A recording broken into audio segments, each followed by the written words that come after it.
Hai Mams, apa kabar? Pernah putra-putrinya kesulitan buang air besar? Mungkin itu konstipasi. Yuk kita belajar sedikit mengenai konstipasi.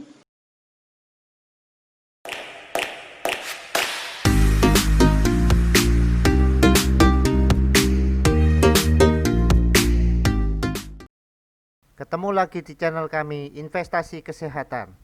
Jangan lupa like, subscribe, nyalakan loncengnya, dan share ke semua orang.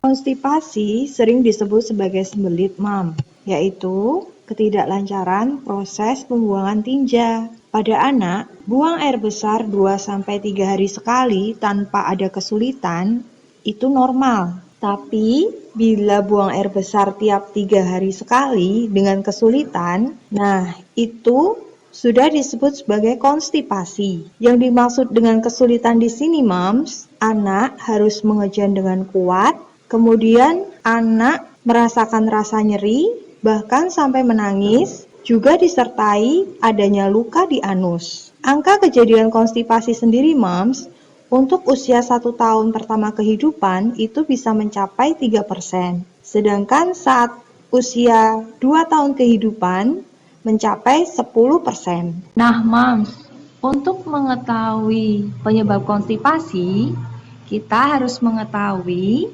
hal-hal yang mempengaruhi buang air besar yang normal. Yang pertama, struktur dari saluran cerna itu sendiri, yaitu usus yang sehat tanpa ada kelainan. Kemudian yang kedua adalah gerakan usus yang baik. Gerakannya sesuai dengan kebutuhan, sesuai dengan ritme tubuh. Kemudian yang ketiga adalah dari tinja itu sendiri. Kita perlu tinja yang baik dalam artian mempunyai besar yang cukup dan mempunyai kadar air yang cukup. Sehingga dari hal-hal tersebut, Mams, kita bisa mengetahui penyebab konstipasi. Yang pertama, apabila ada kelainan dari struktur usus itu sendiri. Kemudian yang kedua, apabila ada hal-hal yang mengganggu gerakan usus itu. Seperti misalnya ada kelainan saraf, kemudian ada kelainan hormonal, ada kelainan biokimiawi, proses-proses metabolisme. Kemudian bisa juga ada obat-obat tertentu, Mams, yang dia bisa mempengaruhi gerakan usus. Seperti misalnya obat anti diare, obat bius, obat anti nyeri. Sehingga kita harus berhati-hati, Mams, untuk memberikan obat-obatan pada anak-anak kita. Yang tidak kalah penting adalah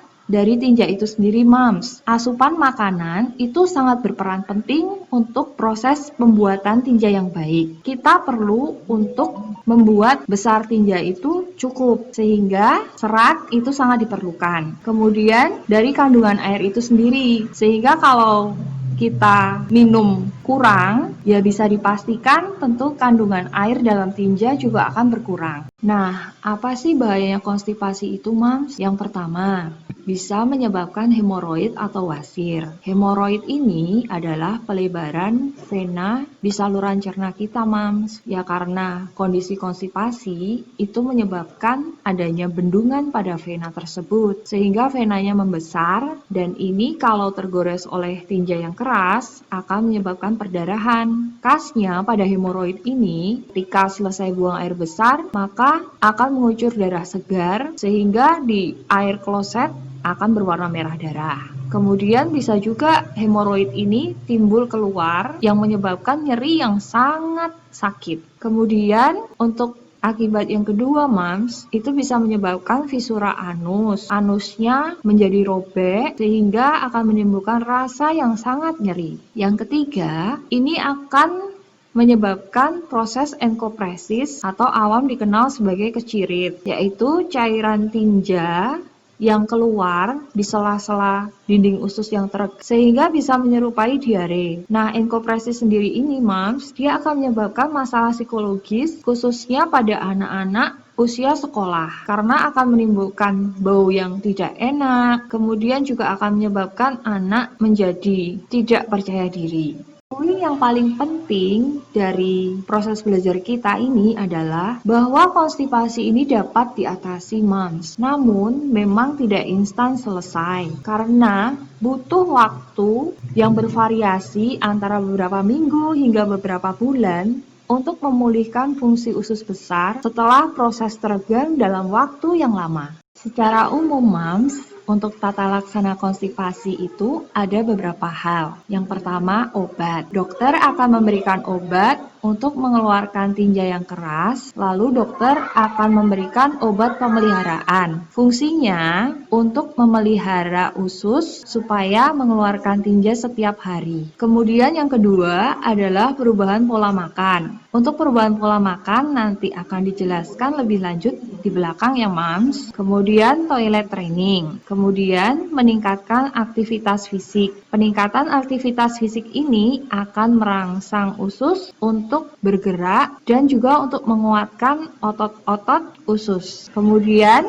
terapi psikologis. Terapi psikologis ini khususnya untuk anak-anak yang menderita trauma pada saat buang air besar akibat rasa nyeri. Nah, ini Moms untuk perubahan pola makan yang penting untuk membantu anak lepas dari konstipasi.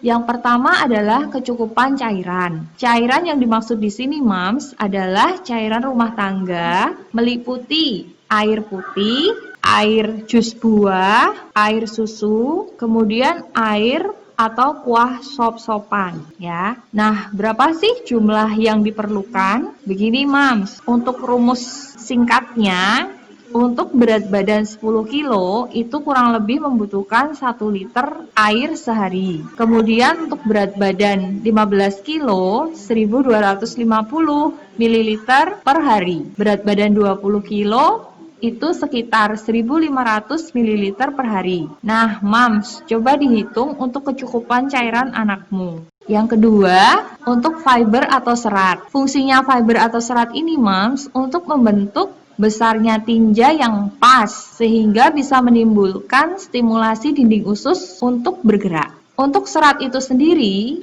kebutuhannya, rumus gampangnya begini, Moms. Untuk umur ditambah 5-10 gram per hari. Jadi misalkan umur anak 5 tahun, maka kebutuhan seratnya kurang lebih 5 ditambah 5, 10, 5 ditambah 10, 15. Jadi untuk kebutuhannya kurang lebih antara 10 sampai 15 gram sehari. Untuk serat itu sendiri, ini bisa ditemukan di banyak bahan makanan, seperti pada buah-buahan, kemudian pada sayur-sayuran, kacang-kacangan, biji-bijian, Moms. Kemudian untuk produk gandum seperti roti tawar gandum, pasta, makaroni, cukup banyak, Moms, untuk bahan makanan yang mengandung serat. Kemudian yang ketiga adalah probiotik. Probiotik ini makanan yang mengandung bakteri-bakteri baik sehingga bisa membantu fungsi saluran cerna kita. Ya, probiotik ini pada dasarnya ada pada bahan makanan yang difermentasikan, seperti misalnya yogurt, kefir, kemudian keju, miso, tempe. Nah, ini sayur-sayuran yang difermentasikan seperti misalnya sayur asin seperti itu. Tata laksana yang terakhir adalah toilet training. Untuk toilet training ini, Moms, sediakan waktu kepada anak untuk belajar buang air besar secara tenang, nyaman, dan rutin. Coba dilatih untuk putra-putrinya 1-3 kali per hari untuk ke toilet setelah makan. Toilet training ini paling baik dicoba setelah makan pagi. Sebelumnya, Moms, setelah makan makanan padat, ini bisa ditambahkan 1 cangkir minuman hangat untuk lebih meningkatkan sensasi buang air besar. Toilet training ini bisa dimulai dalam waktu 10 menit setelah makan dan dilakukan selama 5-10 menit ya. Nah, ini yang paling penting juga, Moms. Bila anak tidak buang air besar, jangan memarahinya ataupun memaksanya. Paling penting, kita sudah membiasakan anak untuk rutin buang air besar. Dan nanti secara fisiologis, Moms, usus ini akan mengikuti proses toilet training ini. Nah, Moms, cukup kompleks kan untuk tata laksana konstipasi ini?